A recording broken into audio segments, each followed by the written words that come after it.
जो सन 1892 में Christopher Columbus समंदर में सफर कर रहा था, जब उसने समंदर में होने वाली गैर मामूली हलचल को महसूस किया। उसे लगा कि यह किसी गलत रास्ते पर आ गया है, इसलिए इसने अपना कंपास देखा, लेकिन कोलंबस ये देखकर परेशान हो गया कि उसके कंपास ने काम करना ही छोड़ दिया था।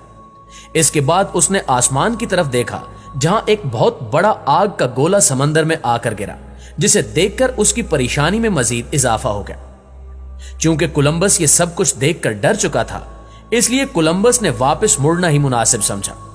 वापस आकर कोलंबस ने इस पर एक किताब भी लिखी, लेकिन लोगों ने इसकी बात पर गौर नहीं किया और इसे पागल कहते रहे।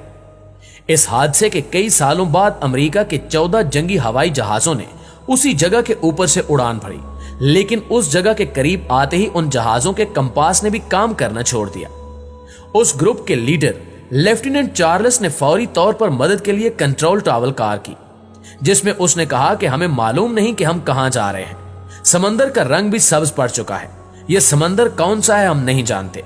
इसके बाद कॉल कट गई और इस कॉल को सुनते ही 13 लोगों पर मुश्तमिल एक ग्रुप इनकी इमदाद के लिए हवाई जहाज पर निकला, लेकिन इस जहाज के उड़ान भरने के 27 मिनट बाद यह जहाज भी न जाने कहां गायब हो गया और आज तक इन लापता हवाई जहाजों का कोई पता नहीं चल सका।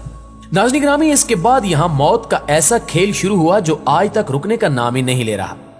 इस जगह ने अमेरिका और बरतानिया समेत कई ममालिक के हवाई जहाजों से लेकर बहरी जहाजों तक, खा वो छोटे हो या बड़े, इन सभी को अपने अंदर समो लिया।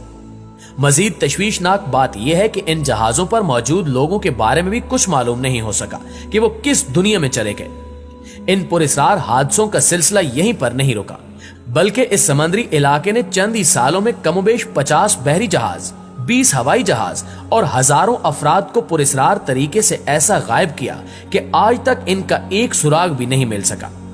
इन सब हादसात के बाद कई मुसन्निफों ने इस जगह को अपनी किताबों में अपनी अक्ल और सोच के हिसाब से बयान किया है।